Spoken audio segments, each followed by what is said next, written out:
Guys Pakistan के साथ एक बहुत ही अजीब व गरीब किस्म का मजाक हुआ है। हम डिफॉल्ट के उस किनारे पर पहुंचे हुए हैं जहां पर आगे कुएं तो पीछे खाई है। ना हम आगे जाने के काबिल रहे हैं और ना ही हम पीछे आने के काबिल रहे हैं। आखिर हम जाएं तो जाएं कहां। हमारे पॉलिसी मेकर्स ने IMF के साथ जो मीटिंग की है, मीटिंग के दौरान उनके जो भी मामला तय पाए हैं, उसके बाद बाहर आके उन्होंने ये अनाउंस किया है कि जल्द ही आपको खुशखबरी देखने को मिलेगी।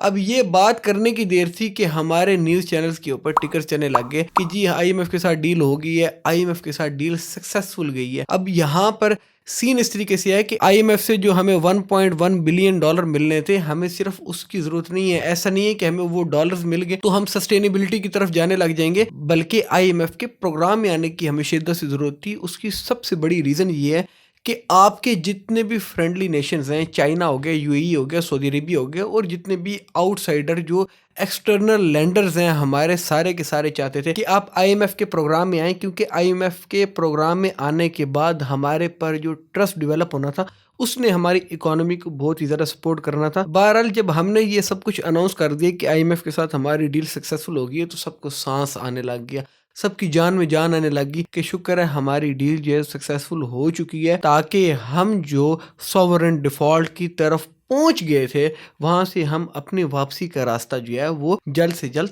तय कर सकें। लेकिन थोड़ी देर बाद IMF से हमें अनाउंसमेंट जो मिलती है, उसके अंदर स्पेसिफिकली ये चीज़ पता लग जाती है कि IMF के साथ हमारा पाकिस्तान का स्टाफ लेवल एग्रीमेंट नहीं हुआ, बल्कि IMF वापस विदाउट एग्रीमेंट गई है। और वहां पर जाने के बाद उन्होंने कहा है कि हम वर्चुअल मीटिंग करेंगे और उसके बाद डिसाइड करेंगे। अब ये क्यों उन्होंने कहा है कि जबकि पाकिस्तान उनकी सारी शराइत तकरीबन मानने को तैयार भी था? उसकी वजह थी इम्प्लीमेंटेशन की। IMF कह रहा था कि जितनी शराइत आप कह रहे हो कि आपने मान ली हैं, उनको इम्प्लीमेंट पहले किया जाए। विदाउट इम्प्लीमेंटेशन पहले जो उन्होंने लोन्स हमें दिए थे उसके ऊपर हम पूरे नहीं उतरे थे, बल्कि हम बाद में उनकी शराइत को पूरा नहीं करते थे। तो इस दफा उन्होंने ये काम कर दिए कि आप पहले अपनी इम्प्लीमेंटेशन करेंगे और इम्प्लीमेंटेशन के बाद हम आपके जो है 1.1 बिलियन डॉलर जो है वो आपको ट्रांसफर करेंगे, और साथ ही साथ आप IMF के जो प्रोग्राम है उसके अंदर वापस आ जाएंगे। IMF के प्रोग्राम में आते साथ ही चाइना भी हमें हेल्प करेगा, UAE भी हेल्प करेगा, सऊदी अरेबिया भी हेल्प करेगा। ये सारे के सारे राइट नाउ जो रुके हुए हैं, ये सिर्फ इसलिए रुके हैं कि हमारे ऊपर इस वक्त किसी को भी ट्रस्ट नहीं है। इतनी ज्यादा फ्रेंडली नेशंस हैं, सऊदी अरेबिया हो गया, चाइना हो गया, ये आपके बहुत ज्यादा करीबी दोस्त हैं, और हालात ये हैं कि ये अपने हाथ उठा चुके हैं। इसकी एक बहुत बड़ी रीजन है कि आपके ऊपर उनको ट्रस्ट नहीं रहा, आपके पॉलिसी मेकर्स के ऊपर उनको ट्रस्ट नहीं रहा। हमारे पाकिस्तान ने ऐसे ऐसे डिसीजंस लिए हैं कि जो हमारे साथ साथ उनके लिए भी कोई बेनिफिशियल नहीं रहे। हमने अपनी पॉलिसीज को इतना ज्यादा नॉन सीरियस रखा है कि एक स्ट्रिक्ट पॉलिसी के ऊपर हम रुकते ही नहीं है। पाकिस्तान जब का बना है 70 साल के अंदर हम सबसे ज्यादा बार IMF के पास गए हैं as compare to any other country in the whole world. पूरी दुनिया में IMF से बेल आउट प्लान लेने वाला पाकिस्तान सबसे ज्यादा परसेंटेज रखता है। अब यहाँ पर एक और चीज भी है कि मूडीज का आपने नाम सुना होगा, जो क्रेडिट रेटिंग्स प्रोवाइड करते हैं किसी भी मुल्क के बारे में। वो बताते हैं कि ये कितने डिफॉल्ट रिस्क पर रहे हैं, या इनको क्रेडिट देना कैसा है, या इनके ऊपर इन्वेस्टमेंट, मतलब कि पाकिस्तान के अंदर इन्वेस्टमेंट अपॉर्चुनिटीज क्या पॉजिटिविटी लेकर आएंगी या इन्वेस्टर्स के लिए अच्छी नहीं है। ये सारी की सारी चीजें जो है वो मूडीज बड़े अच्छे तरीके से बताते होते हैं। और मूडीज ने भी यही बात की है कि पाकिस्तान की इकोनॉमी बहुत ज्यादा क्रिटिकल लेवल पर पहुंच चुकी है। सिर्फ मूडीज नहीं, बल्कि जितने भी हमारे पाकिस्तान के एक्चुअल में पॉजिटिव और एक न्यूट्रल किस्म के एनालिस्ट्स हैं, उन सब की भी यही एक स्टेटमेंट है कि पाकिस्तान राइट नाउ जिस कंडीशन के ऊपर पहुंचा हुआ है, यहाँ से उसको जल्द से जल्द निकालना बहुत ज़्यादा ज़रूरी है। विदाउट पॉलिटिकल स्टेबिलिटी,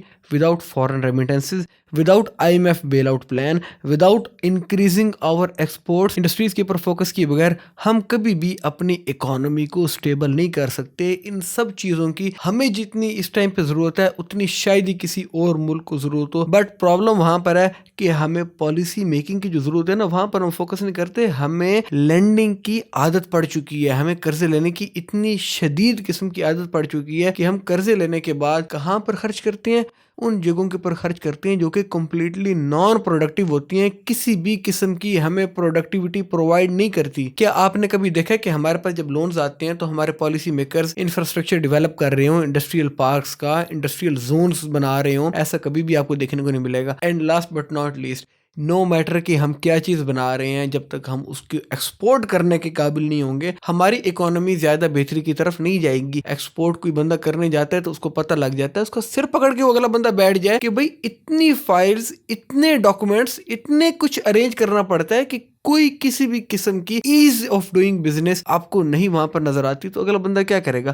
اگلا بندہ یا تو یہ کرے گا کہ وہ ایجنٹ ہائر کرے گا اور ایجنٹ فیسز دے گا، اور یا تو پھر اگلا بندہ ایکسپورٹ سے ہٹ جائے گا اور وہ لوکل مارکیٹ کے اوپر ہی اپنا فوکس رکھے گا اور لوکل مارکیٹ کے اوپر ہی بزنس کرے گا۔ اب آپ چائنا کو دیکھ رہے ہیں تو چائنا کے اندر بچے کو پتہ ہے کہ ہم ایکسپورٹ کریں گے تو ہمیں اتنی ریبیٹ ملے گی، ہم ایکسپورٹ کریں گے تو ہمیں یہ بینیفٹ ملے گا، ہم نے ایکسپورٹ اس طریقے سے کرنا ہے، ہم نے اپنا مال اگر فارن کلائنٹ کو بھیجنا ہے تو اس طریقے سے ہم نے بہت زیادہ آسانی سے بھیجنا ہے۔ یہاں پر اگر آپ کسی اچھے بزنس مین سے، کسی اچھے مینوفیکچرر سے بھی پوچھیں نا کہ بھائی آپ کو ایکسپورٹ کرنے آتا ہے مال، وہ کہے گا بھائی نہیں آتا۔